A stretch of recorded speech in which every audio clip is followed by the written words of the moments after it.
Հայաստանի իշխանությունները պնդում էին եւ պնդում են, թե իբրև սահմանադրության փոփոխության հարցը մեր ներքին օրակարգն է։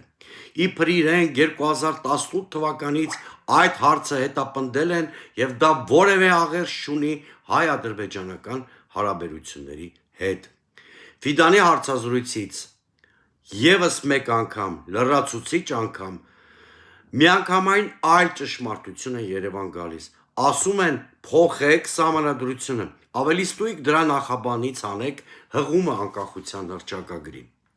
Հիմա եթե Նիկոլ Փաշինյանը մեզ բոլորիս ուզում է ապացուցել, որ սահմանադրությունը կամ դրա փոփոխությունը մեր ներքաղաքական հարցն է, նա երկու բան ընդամենը պետք է անի։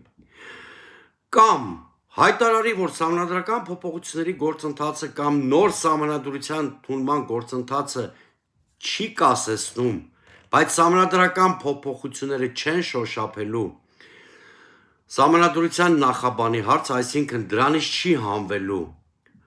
հղում անկախության հռչակագրին, այդ ժամանակ բոլորս կհամոզվենք, որ սահմանադրական փոփոխությունները մեր ներքին հարցն են, կամ Նիկոլ Փաշինյանը պիտի հայտարարի, որ սահմանադրական ռեֆորմը հետաձգում է եւ իրականություն կդարձնի միայն հայ-ադրբեջանական, հետո նաեւ հայ-թուրքական հարաբերությունների կարգավորումից հետո։